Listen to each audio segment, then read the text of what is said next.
Indonesia. Assalamualaikum warahmatullahi wabarakatuh. Selamat pagi semuanya. Kembali lagi dengan Kak Rida. Sebelumnya perkenalan dulu ya.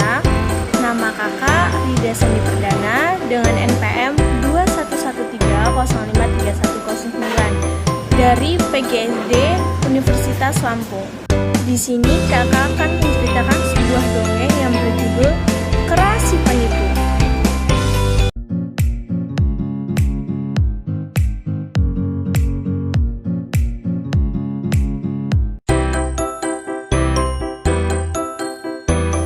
Kisah Bangau dan Kera.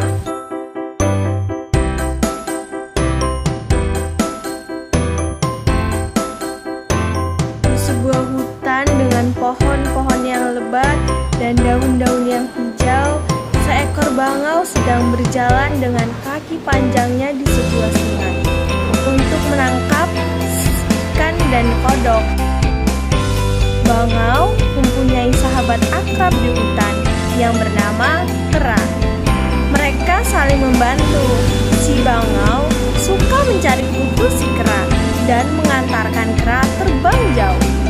Sayapnya yang lebar, kakinya yang panjang, dan lehernya yang panjang itu, bangau masih memanfaatkannya untuk berpergian jauh. Nah, sayapnya lebar dan kuat, Kera semakin senang dengan bangau. Tapi dia tidak pernah membantu atau membalas puji si bangau karena licik dan hianat inginnya sendiri. Lusa, Kera ingin menipu bangau lagi. Dia ingin ke Pulau Medang. Tak mungkin ada yang mengizinkan meminjamkan perahu pada Kera. Lagi pula, hari ini warga bangau sedang susah mencari makan karena akhir-akhir ini sungai sering kering. Ada apa, Kera? Kau seperti tidak sabar. Kau ingin bermain bersamaku? Tanya bangau kepada Kera. Bangau, aku ingin kau mengantarkanku ke Pulau Medang. Di sana banyak kodok loh, dan aku mencari buah sawo. Itu si Kera membuat bangau bersiap-siap. Oke, ayo kita berangkat bangau. Oke, ayo kita berangkat bangau. Perintah Kera sambil menaiki punggung bangau. Bangau pun mengepakkan sayapnya yang lebar menuju Pulau Medang. Di sepanjang jalan, celotehan dan candaan Kera membuat bangau tak bisa berkonsentrasi. Pulau Medang sangatlah jauh, pun kelelahan. Energinya tinggal 5% saja. Mereka pun tiba di tempat tujuan. Bangau berbaring kelelahan, sedangkan Kera asik memakan buah sawo yang melimpah. Kera telah tidur karena perutnya sudah membiru tanda kekenyangan. Setelah bangau mencari kodok, dia tak menemukannya. Bangau, kau sudah kenyang? Tanya Kera berpura-pura. Sang Kera, Anda sudah kenyang di sini. Makanan melimpah, sedangkan kodok dan belalang yang Anda janjikan tidak ada di sini. Oleh karena itu, saya tidak mungkin tinggal di sini. Saya akan kembali ke kampung halaman saya, kata bangau. Dengan buah sawo yang berlimpah di sini, Anda bisa hidup di sini 7 turunan. Oleh karena itu, besok saya akan pulang. Saya akan menceritakan kepada warga Kera tentang hutan sawo. Lanjut bangau yang sadar dia telah ditipu.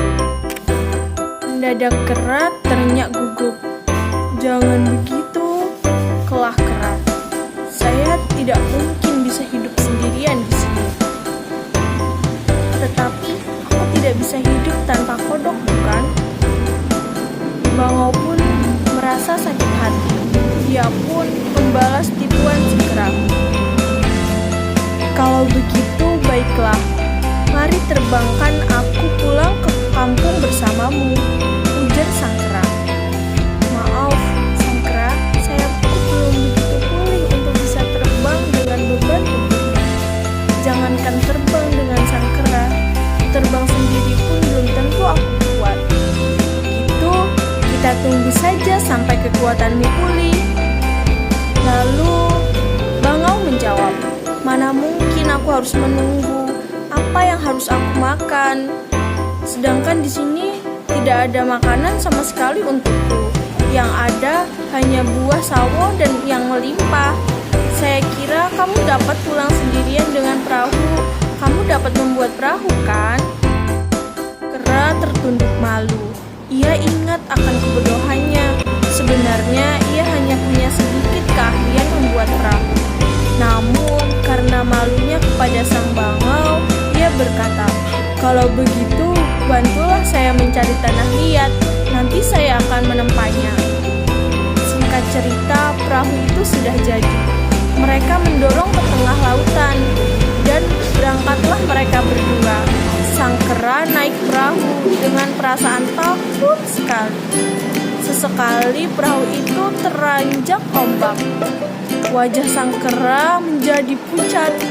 Sebaliknya, sang bangau selalu bernyanyi, ker-ker, hormat, ker-ker, hormat.